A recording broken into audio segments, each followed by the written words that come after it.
Ya, dan perseteruan antara internal KPK ini masih akan kami bahas dalam pemaparan yang akan dihadirkan oleh rekan Marcelina Tumundo. Marcel, silakan. Baik, Iqbal, pemirsa, kita akan lanjutkan terkait dengan apa saja sebetulnya konflik yang terjadi dalam internal tubuh Komisi Pemberantasan Korupsi. Karena kalau kita melihat, pemirsa, perseteruan antara unsur pemberantasan korupsi ini kembali terjadi lagi. Baru-baru ini melibatkan pimpinan KPK serta Dewan Pengawas KPK. Skandal di internal KPK ini kalau tak segera dibereskan, dikhawatirkan oleh sejumlah pihak dapat menghambat upaya pemberantasan korupsi yang seharusnya menjadi prioritas bangsa di era reformasi. Kami ajak Anda untuk kembali melihat apa saja polemik terkait KPK yang patut menjadi perhatian yang kami rangkum dalam At Large infografis berikut ini. Pertama, kita akan melihat dari pucuk pimpinan KPK, tepatnya adalah mantan Ketua KPK Republik Indonesia Firly Bahuri yang sudah berstatus tersangka dalam kasus dugaan pemerasan terhadap mantan Menteri Pertanian Syahrul Yassin Limpo. Bahkan status tersangka Firly Bahuri ini sudah ditetapkan dari tanggal 22 November 2023 oleh jajaran dari Polda Metro Jaya dan juga Barreskrim Polri. Tapi kemudian sampai dengan saat ini Firly masih belum juga ditahan. Masih melenggang bebas, pemirsa, meskipun dari pihak kepolisian atau penegak hukum ini mengatakan bahwa proses penyidikannya ini akan terus berjalan. Ada sejumlah strategi yang dilakukan sebagai alasan tidak serta-merta atau langsung menahan Firly Bahuri. Tapi terkait penetapan tersangka Firly ini tentunya sudah dilakukan proses penyelidikan yang cukup panjang dan ditemukan adanya minimal 2 alat bukti untuk penetapan tersangka. Di antaranya adalah bukti berupa dokumen penukaran valuta asing senilai total 7,4 miliar rupiah. Serta ada juga bukti-bukti terkait pertemuan Firly Bahuri dengan mantan Menteri Pertanian Syahrul Yassin Limpo yang terjadi pada bulan Maret 2023 lalu, yang mana upaya ataupun dugaan pemerasan yang dilakukan Firly ini adalah terkait dengan perkara yang sedang ditangani KPK di lingkungan Kementerian Pertanian.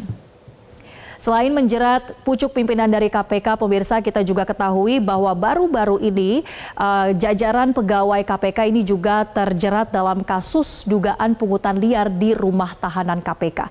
Yang terbaru kita lihat perkembangannya, pemirsa, bahwa ada 66 pegawai KPK yang sudah diberikan surat pemecatan. Proses pemecatannya ini baru akan resmi dilakukan dalam beberapa pekan ke depan, tapi suratnya sudah dimiliki oleh KPK.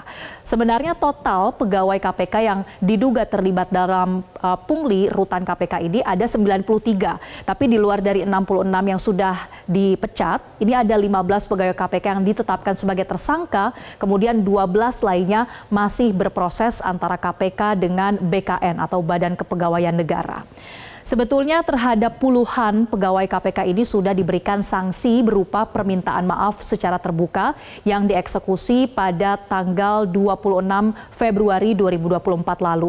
Tapi ternyata kita lihat bahwa permintaan maaf terbuka ini tidak terbuka kepada publik, melainkan terbuka di internal KPK saja. Dan kalau kita melihat terkait dengan pungli ini, Dewan Pengawas KPK sudah melakukan pemeriksaan di mana ditemukan total nilai punglinya mencapai 6,3 miliar rupiah yang dilakukan dari tahun 2018.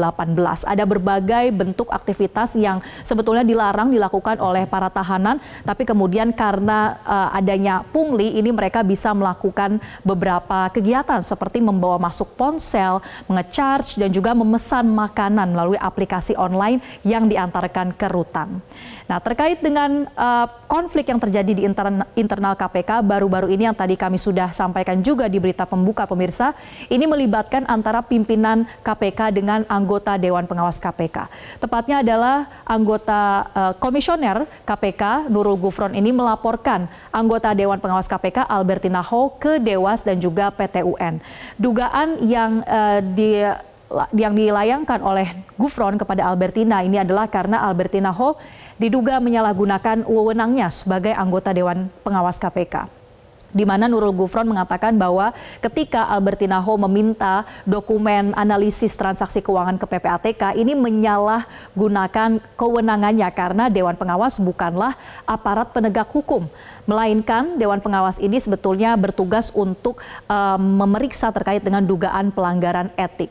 Dewan Pengawas KPK sudah mendalami terkait dengan laporan dari Nurul Gufron dan hasilnya adalah tidak ditemukan pelanggaran yang dilakukan oleh anggota Dewas Albertina Ho. Kita akan lihat bagaimana Albertina Ho ketika ia buka suara di tanggal 25 April kemarin, ia mengatakan di slide berikutnya kami kutip bahwa sebetulnya Albertina Ho ini bertugas mewakili atau ditunjuk sebagai PIC person in charge, penanggung jawab masalah etik. Jadi memang bukan masalah pidana yang diselidiki atau diperiksa oleh Dewan Pengawas KPK, melainkan permasalahan etik.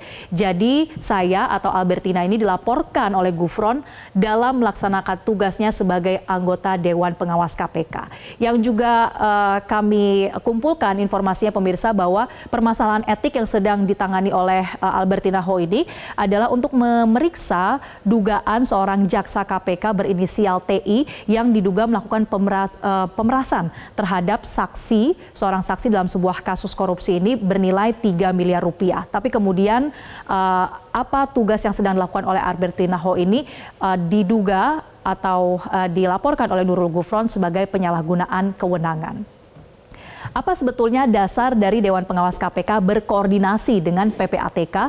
Dasar yang digunakan oleh Dewan Pengawas adalah SE atau Surat Edaran Kementerian PAN-RB nomor 1 tahun 2012 yang isinya adalah mengatur tentang peningkatan pengawasan aparatur negara yang berintegritas, akuntabel dan juga transparan. Jadi ini adalah dasar dari PPATK untuk bisa memberikan dokumen analisis transaksi keuangannya bukan hanya kepada PPATK. Maksud kami bukan hanya kepada Dewan Pengawas KPK tapi juga kepada lembaga-lembaga lainnya seperti Inspektorat Jenderal di Kementerian yang mana ini bukanlah lembaga penegak hukum, tapi lembaga yang juga bisa menangani beberapa dugaan pelanggaran kode etik dari pegawai yang di bawahinya atau di bawah pertanggungjawabannya. Dan PPATK juga sudah buka suara terkait dengan polemik ini. Pemirsa, kita lihat pernyataan dari Kepala PPATK Ivan Yustiavandana di tanggal 25 April kemarin bahwa secara umum kami atau PPATK tak hanya memberikan data kepada penegak hukum. Dalam bentuk khusus kami berikan informasi kepada pihak lain juga. Jadi ini adalah bentuk semacam klarifikasi dari pihak PPATK juga bahwa memang dalam kewenangannya bukan hanya dibatasi kepada aparat penegak hukum saja. Nah, ada jelajahi cara baru mendapatkan informasi. Download Metro TV Extend sekarang.